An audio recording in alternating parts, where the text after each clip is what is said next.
அனைவருக்கும் வணக்கம். ஜனவரி மாத ராசி பலன்கள் 2025. இந்த வருடத்துடைய முதல் மாதம் ஜனவரி மாதம் நம்முடைய ராசி மற்றும் நம்முடைய நட்சத்திரங்களுக்கு எப்படி இருக்கு அப்படிங்கறத இப்போ டீடைலா பார்க்கலாம். வீடியோ ஸ்டார்ட் பண்றதுக்கு முன்னாடி நீங்க நம்ம சேனலை சப்ஸ்கிரைப் பண்ணாம இருந்தீங்கன்னா மறக்காம சப்ஸ்கிரைப் பண்ணிக்கோங்க. அப்படியே பக்கத்துல இருக்க பெல் சிம்பலை கிளிக் பண்ணிக்கோங்க. அப்பதான் நாங்க போடுற இது போல பயனுள்ள பதிவுகள் உங்களுக்கு உடனுக்குடனே நோட்டிபிகேஷனாக கிடைக்கும். இப்போது 5வது ராசி சிம்மம். சிம்மத்துக்கு இந்த ஜனவரி மாதம் எப்படி இருக்கு அப்படின்னு பார்த்தோம்னா, இந்த மாதத்தை பொறுத்த வரைக்கும் பிளானட்டரி பொசிஷன்லாம் அனலைஸ் பண்ணி பார்க்கும்போது நம்முடைய ராசிக்கு 2ஆம் இடத்துல கேது குரு பார்வையில இருப்பாரு. பொதுவா கேது 2ல இருக்கிறது குற்றம் தான். ஆனா குரு பார்வை வாங்கி இருக்கிறதுனால அது ஓரளவுக்கு நமக்கு ஃபேவர் பண்ணும். அடுத்தது 4ஆம் இடத்துல புதனுடைய சஞ்சாரம் மாதத்தோட ஆரம்பத்துல இருக்கும். இந்த மாதத்தை பொறுத்த வரைக்கும் புதன் 3 முக்கியமான இடங்கள்ல டிராவல் பண்ணுவாரு. நம்முடைய ராசிக்கு 4ஆம் இடம், 5ஆம் இடம், 6ஆம் இடம், இந்த 3 இடத்துலயுமே டிராவல் பண்ணுவாரு. முதல் 4 நாட்கள் 4ஆம் இடத்துல இருப்பாரு. கரெக்டா 4ஆம் தேதி டிரான்சிட் ஆகி பஞ்சம ஸ்தானத்துக்கு வருவாரு, 5ஆம் இடத்துக்கு. அது ரொம்ப சிறப்பு. புதன் நமக்கு முழு சுபகிரகமா வந்துரும். இந்த புதன் பஞ்சம ஸ்தானத்துல சஞ்சாரம் செய்யறது ரொம்ப சிறப்பு. திரிகோணம் ஏறுறது நல்ல பலன்களை நிச்சயமா கொடுக்கும். அதே போல சூரியன் புதன் இணைவு அது புதாதித்ய யோகத்தை ஏற்படுத்துது. இந்த மாதத்துல முதல் 14 நாட்கள் ரொம்ப சிறப்பா இருக்கு. புதாதித்ய யோகம் அது கல்வி சார்ந்த விஷயங்களுக்கு ரொம்ப ஃபேவர் பண்ணும். அதே போல 24ஆம் தேதி மீண்டும் புதன் பகவான் நம்முடைய ராசிக்கு 5ஆம் இடத்துல இருந்து 6ஆம் இடத்துக்கு போவாரு. அது கொஞ்சம் மைனஸ். 6ஆம் இடத்துல புதன் இருக்கிறது அந்த அளவுக்கு சிறப்பு கிடையாது. அது ரொம்ப முக்கியமா பார்த்தோம்னாக்கா 2-11 கிரகம் 6க்கு போறது சிறப்பு கிடையாது. அது 24ஆம் தேதிக்கு மேல ஆக்டிவேட் ஆகுது. சோ அதையும் நம்ம கொஞ்சம் வாட்ச் பண்ணணும். அதே போல இந்த மாதத்துல முதல் 14 நாட்கள் நம்முடைய ராசிநாதன் திரிகோண ஸ்தானத்துல வலுத்து இருக்கான். சோ அது நமக்கு ரொம்ப சிறப்பு. சூரியன் பஞ்சமத்துல 14ஆம் தேதி சூரியன் டிரான்சிட் ஆகி நம்முடைய ராசிக்கு 6ஆம் இடத்துக்கு போயிடும். பொதுவா பார்த்தோம்னா சூரியன் 6ல இருக்கிறது சிறப்பு. ஆனா நம்முடைய ராசிநாதன் அப்படிங்கிற ரோலை பிளே பண்ணும்போது சூரியன் கொஞ்சம் மைனஸான பலன்களை கொடுக்க வாய்ப்புகள் அதிகம். ஆகவே 14ஆம் தேதிக்கு மேல சிந்தனை குழப்பம் அதிகமா இருக்கும். சோ அதுதான் நம்முடைய ராசிநாதன் இன்டிமேட் பண்றான். சோ முதல் 14 நாட்கள் ரொம்ப ஃபேவரா இருக்கும். திரிகோணத்துல இருக்கிறது ரொம்ப சிறப்பு. ஆனா 6ஆம் இடத்துக்கு போறது அந்த அளவுக்கு சிறப்பு இல்ல. அடுத்தது 7ஆம் இடத்துல சுக்கிரன் சனி கூட்டணி. சுக்கிரனை பொறுத்த வரைக்கும் 3-10 ஒரு கிரகம். அது கேந்திரம் ஏறுறது நல்லது. ஆனா சனியோட சேர்க்க வச்சிருக்கு. கண்டக சனி ஆல்ரெடி நடந்துட்டு இருக்கு. சோ இந்த காம்பினேஷனை பொறுத்த வரைக்கும் அந்த அளவுக்கு பெட்டரா தெரியல. But okay. அதே போல அஷ்டமத்துல வழக்கம் போல ராகுவுடைய சஞ்சாரம். அஷ்டம ராகு அது ஹெல்த் வைஸா கொஞ்சம் கேர் எடுக்க வச்சுக்கிட்டே இருக்கும். அடுத்தது 10ஆம் இடத்துல குருவுடைய சஞ்சாரம். வக்ரம் அடைந்த குரு. பொதுவா குரு 10க்கு வந்தா பதவி பறி போகும் அப்படிங்கிற ஒரு கான்செப்ட் இருக்கு. அதுலயும் குரு பார்த்தோம்னா நமக்கு பாதி சுபர் பாதி அசுபர். அதாவது பஞ்சமாதிபதி அப்படிங்கிற ரோலையும் அவர் தான் பிளே பண்ணுவாரு. அதே போல அஷ்டமாதிபதி அப்படிங்கிற ரோலையும் அவர் தான் பிளே பண்ணுவாரு. எனவே கடந்த காலகட்டத்தை பொறுத்த வரைக்கும் நிறைய ஆப்பர்ச்சுனிட்டிஸ் கிடைச்சிருக்கும். ஆனா அதை கரெக்டா யூஸ் பண்ணிருக்க முடியாது. சோ உன்னை கொடுத்து உனக்கு எடுப்பாரு. இதுதான் குரு பண்ணிருப்பாரு. சோ இந்த மாதத்துல ஜீவனஸ்தானத்துல குரு இருக்காரு. அது நல்லதும் பண்ணும், கொஞ்சம் நெகட்டிவான விஷயத்தையும் பண்ணும். நம்ம கொஞ்சம் சேஃபா ஜர்னி பண்ணோம்னாக்கா நெகட்டிவான விஷயத்தை இக்னோர் பண்ணிட்டு பாசிட்டிவான விஷயத்தை இம்ப்ரூவ் பண்ணிக்கலாம் நம்ம. அதே போல இந்த மாதத்துல 12th ஹவுஸ்ல பார்த்தோம்னாக்கா செவ்வாய் வக்ரத்துல இருப்பாரு. மேலும் நீச்சம் அடைஞ்சிருப்பாரு. செவ்வாய் நமக்கு முழு யோக கிரகம். அது 12ஆம் இடத்துக்கு போறதும் குற்றம் தான், நீச்சம் ஆகுறதும் குற்றம் தான், வக்ரம் ஆகுறதும் குற்றம் தான். இந்த மாதத்தை பொறுத்த வரைக்கும் 4-9 கூடியவன் 12-11 இந்த இடங்கள்ல இருக்கும். ஆனா வக்ரத்திலே இருக்கும். அதே போல 21ஆம் தேதி வக்ர பயிற்சி பண்ணுது. 12ல இருந்து 11க்கு பின்னோக்கி டிராவல் பண்ணுது. சோ அதுவும் நம்ம கொஞ்சம் மெயினா வாட்ச் பண்ணணும். இதுதான் இந்த ஜனவரி மாதத்துக்கான கிரக நிலைகள். இப்போ இந்த ஜனவரி மாதம் நம்முடைய ராசிக்கு எப்படி இருக்கும் அப்படிங்கறத இப்போ டீடைலா பார்க்கலாம். முதலாவதா இந்த மாதத்தை பொறுத்த வரைக்கும் நம்முடைய ராசிநாதன் முதல் 14 நாட்கள் ரொம்ப ஃபேவரா இருக்காரு. ஆகவே நிறைய முக்கியமான விஷயங்களை மாற்றம் பண்றதுக்கு முயற்சி பண்ணுவீங்க. குறிப்பா இந்த மாதத்துல பிள்ளைகள் சம்பந்தப்பட்ட விஷயம், குழந்தை பாக்கியம் சம்பந்தப்பட்ட விஷயம், குலதெய்வம் சம்பந்தப்பட்ட விஷயம், பூர்வீக சொத்து சம்பந்தப்பட்ட விஷயம், இதுல எல்லாம் நிறைய சிந்தனைகள் ஓடிக்கிட்டே இருக்கும். அதே போல மாதத்தோட செகண்ட் ஹாஃப்ல பார்த்தோம்னா சூரியனுடைய சஞ்சாரம் 6ஆம் இடத்துல இருக்கும். எனவே இந்த கடன் சார்ந்த யோசனை அதிகமா இருக்கும். கடனை கட்டி முடிக்கணும் அப்படிங்கிற அந்த ஒரு தூண்டுதல் இருக்கும். ஆகவே அந்த யோசனையோட அந்த கடனை கட்டி முடிக்கிறது முயற்சி பண்ணுவீங்க. சோ அதுக்கு சூரியன் ஃபேவர் பண்ணும். அதே போல பொருளாதார சிந்தனை இந்த மாதத்துல ரொம்ப அதிகமாவே இருக்கும். ஏன்னா விரயத்துல செவ்வாயுடைய சஞ்சாரம், குரு 10th ஹவுஸ்ல, சுக்கிரன் பார்த்தோம்னாக்கா 7th ஹவுஸ்ல சனியோட சேர்ந்து இருக்காரு. சூரியனும் 6ஆம் இடத்துக்கு. இந்த காம்பினேஷனை பொறுத்த வரைக்கும் பொருளாதாரம் சார்ந்த சிந்தனை ரொம்ப அதிகமா இருக்கும். நிறைய கமிட்மெண்ட்ஸ் இருக்கும். அந்த கமிட்மெண்ட் எல்லாம் ஃபுல்ஃபில் பண்ணணும் அப்படிங்கிற அந்த ஒரு விஷயத்துக்காக நம்ம பயணிச்சுக்கிட்டே இருக்க வேண்டிய ஒரு கட்டாயம் இருக்கும். அதே போல உடல் ஆரோக்கியம் சார்ந்த சிந்தனையும் அதிகமா இருக்கும். 6ஆம் இடம் அப்படிங்கிறது நோய் சார்ந்த விஷயங்களையும் குறிக்கும். சூரியன் அந்த இடத்துக்கு வரும்போது உஷ்ணாதிக்க சம்பந்தமான பிணிகள் வரதுக்கு வாய்ப்பு இருக்கு. சோ அதுல நம்ம கேர் எடுத்துக்கணும். அஷ்டம ராகு நடந்துகிட்டு இருக்கிறதுனால டிஃபால்ட்டா நம்ம ஹெல்த் வைஸா கொஞ்சம் கேர் எடுத்து டிராவல் பண்றது நல்லது. சிம்மத்துக்கு பார்த்தோம்னாக்கா கடந்த சில வருடமாவே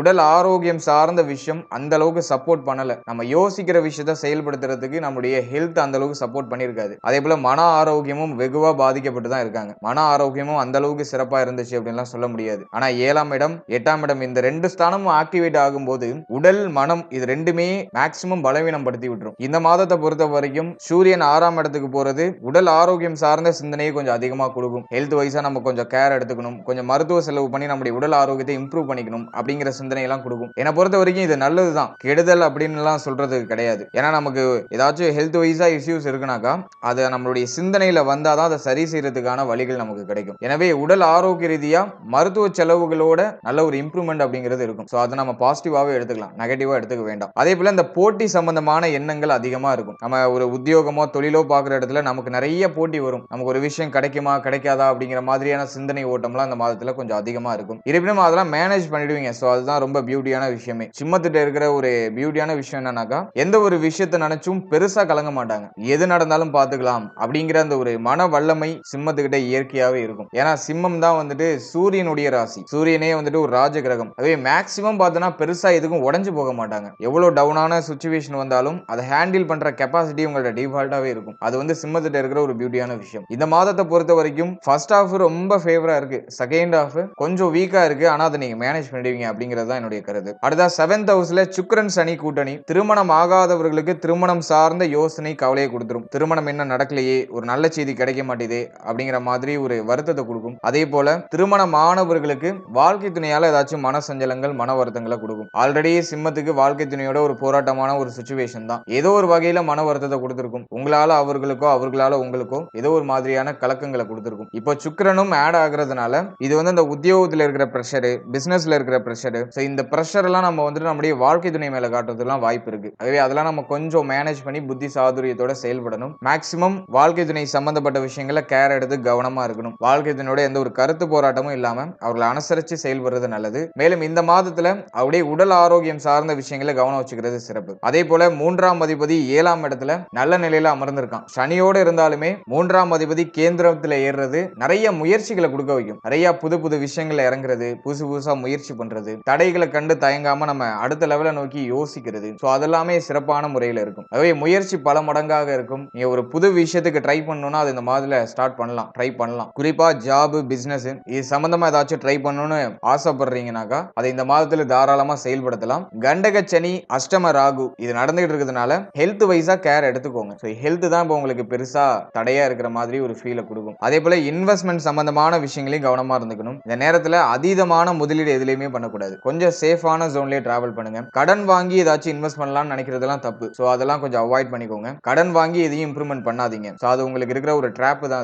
அது அந்த அளவுக்கு பெட்டரான ஒரு பலனை கொடுக்கணும்னு சொல்றதுக்கு இல்ல. ஆகவே இந்த கடன் சார்ந்த விஷயங்கள்ல இருந்து கொஞ்சம் ஒதுங்கி இருக்கிறது நல்லது. மேலும் அதீதமான இன்வெஸ்ட்மெண்ட் அதுலயும் கொஞ்சம் தள்ளி இருக்கிறது நல்ல பலன்களை பெற்றுக் கொடுக்கும். மேலும் கூட்டு தொழில் இந்த நேரத்துல நிச்சயமா ஃபேவர் பண்ணாது. கூட்டு தொழில நிறைய குழப்பங்கள் ஏற்படுறது வாய்ப்பு இருக்கு. ஆகவே கூட்டு தொழில் சம்பந்தப்பட்ட விஷயங்களை கொஞ்சம் எக்ஸ்ட்ரா கேரிங்கோட கவனத்தோட இருக்கணும். மேலும் இந்த மாதத்துல நண்பர்கள் சம்பந்தப்பட்ட விஷயங்களை கேர் எடுத்துக்கிறது நல்லது. நண்பர்களோட ஏதாச்சும் ஒரு சில வாக்குவாதங்கள் குழப்பங்கள்லாம் வரலாம். சோ அதுல நீங்க கொஞ்சம் கவனமா இருக்கணும். மேலும் இந்த மாதத்துல உத்தியோகம் இல்லாதவர்களுக்கு உத்தியோக வாய்ப்பு ஆல்மோஸ்ட் கிடைச்சிரும். முதல் 14 நாட்கள் ரொம்ப ஃபேவரா இருக்கு. முதல் 14 நாட்கள்ல நிறைய பேருக்கு உத்தியோக வாய்ப்பு, தொழில ஒரு நல்ல இம்ப்ரூவ்மெண்ட். ஆல்ரெடி ஒரு தொழில் பண்ணிட்டு இருக்கீங்க, ஆல்ரெடி ஒரு உத்தியோகம் பார்த்துட்டு இருக்கீங்கன்னா அதுல ஒரு நல்ல இம்ப்ரூவ்மெண்ட். அந்த பிரஷர்லாம் ஓரளவுக்கு கண்ட்ரோல் ஆகும். அது இந்த மாதத்துல நமக்கு ரொம்ப ஃபேவரா இருக்கு. இருப்பினும் குரு பகவான் 10ஆம் இடத்துல இருக்கிற வரைக்கும் தொழில் உத்தியோகம் சார்ந்த விஷயங்கள நிறைய யோசனை போயிட்டே இருக்கும். ஏதாச்சும் மாற்றம் பண்ணலாமா, பிசினஸ் என்ன கொஞ்சம் இம்ப்ரூவ் பண்ணலாமா, இன்வெஸ்ட் பண்ணலாமா அப்படிங்கிற மாதிரியான சிந்தனை எல்லாம் கொஞ்சம் அதிகமா கொடுக்கும். ஜீவன குரு விலகிற வரைக்கும் ஆல்ரெடி இருக்கிற விஷயங்களை ஜஸ்ட் நீங்க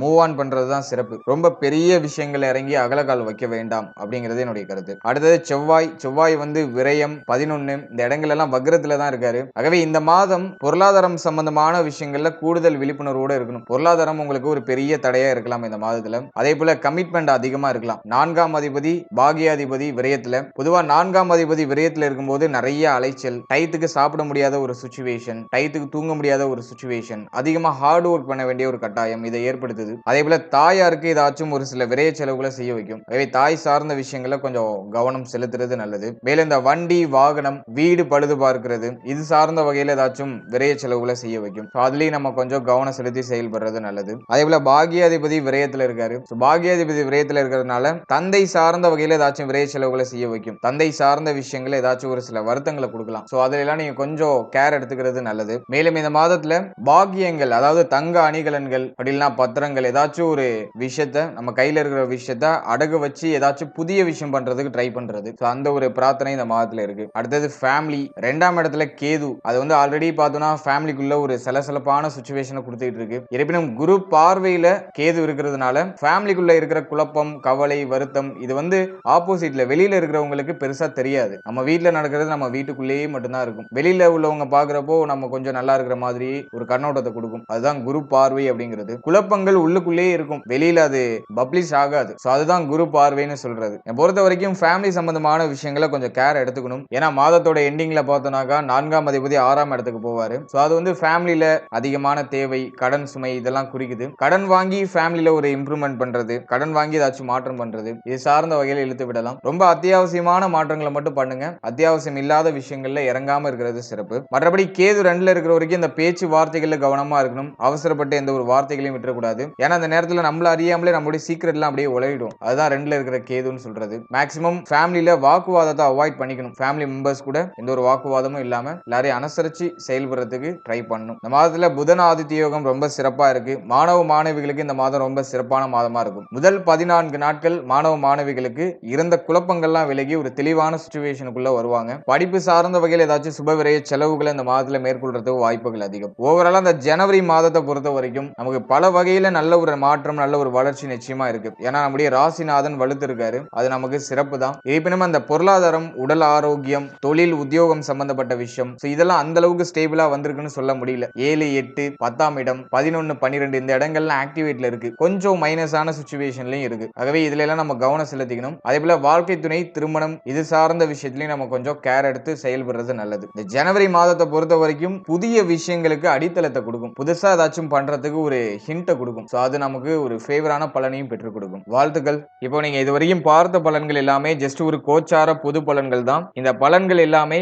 உங்களுடைய ஜனனகால ஜாதகத்தில் இருக்கிற கிரகங்களுடைய அமைப்பு மற்றும் தசாபுக்திகளின் அடிப்படையில மாறுபடுறதுக்கு வாய்ப்புகள் அதிகம். நம்ம குறிப்பிட்டு சொல்லணும்னாக்கா தசாபுக்தி ரொம்ப ஃபேவரா இருக்குனாக்கா கோச்சாரம் எவ்வளவு வீக்கா இருந்தாலும் உங்களுக்கு நல்ல பலன்கள் தான் கிடைக்கும். அதே போல தசாபுக்தி வீக்கா இருக்குனாக்கா கோச்சாரத்துல எவ்வளவு நல்ல பலன்கள் இருந்தாலும் அது உங்களுக்கு கொஞ்சம் மைனஸா தான் இருக்கும். ஆகவே தசாபுக்தியின் அடிப்படையில தான் நீங்க கோச்சாரத்தை புரிஞ்சுக்கணும். நீங்க வெறும் கோச்சாரத்தை மட்டும் பார்த்துட்டு எந்த ஒரு விஷயத்திலையும் ஒரு கன்க்ளூஷனுக்கு வர வேண்டாம். அதே போல கோச்சாரம் கொஞ்சம் மைனஸா இருக்குனாக்கா அதை நினைச்சு நீங்க கவலைப்பட வேண்டாம். கோச்சாரம் அப்படிங்கிறது மாத கிரகங்களுடைய சஞ்சாரம் எப்படி இருக்கும் அதை பொறுத்து சாஸ்திரங்கள் என்ன சொல்லியிருக்காங்களோ அதை அப்படியே எக்ஸ்பிளைன் பண்ணிருக்கோம். இது உங்களுடைய ஜனனகால ஜாதகத்தில் நடக்கிற தசாபுக்திகளுக்கு ஏற்ப நிச்சயமா மாறுபடும். ஏன்னா ஒருத்தருடைய தசாபுக்தி ஒரு வேவ்லென்த்ல இருக்கும். ஒருத்தருக்கு யோக தசை நடக்கும், ஒருத்தருக்கு அவயோக தசை நடக்கும், ஒருத்தருக்கு ஒரு நியூட்ரலான தசை நடக்கும், பாதி சுபம் பாதி அசுபம் அப்படிங்கிற மாதிரியான கலவையான தசை நடக்கும். இந்த காம்பினேஷன்லாம் நிறைய இருக்கு.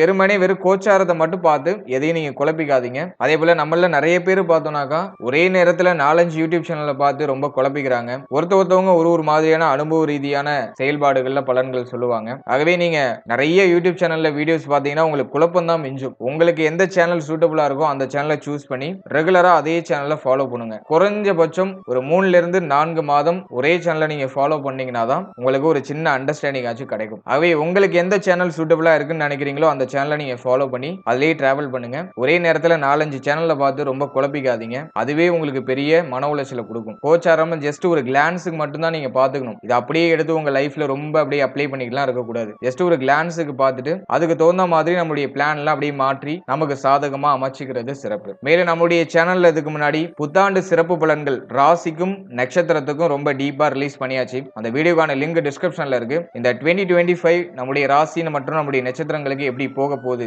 அப்படிங்கிற ஒரு டீப் அனலைசிங் அந்த வீடியோல கொடுத்திருக்கேன். அதே போல சனி பெயர்ச்சி பலன்கள் ரொம்ப கிளியரா எக்ஸ்பிளைன் பண்ணி ரிலீஸ் பண்ணியாச்சு. 12 ராசிகளுக்கும் ரிலீஸ் பண்ணியாச்சு. அந்த வீடியோக்கான லிங்க் எல்லாம் டிஸ்கிரிப்ஷன்ல இருக்கு. அந்த வீடியோ நீங்க பார்க்கலனா உங்களுக்கு டைம் இருக்கும்போது அதையும் ஒரு வாட்டி செக் பண்ணி பாருங்க. நிச்சயமா அதுவும் ஏதோ ஒரு வகையில உங்களுக்கு பயனுள்ள ஒரு தகவலை உங்களுக்கு கொடுக்கும். And finally very limited time. So be cool, stay happy, stay healthy and enjoy.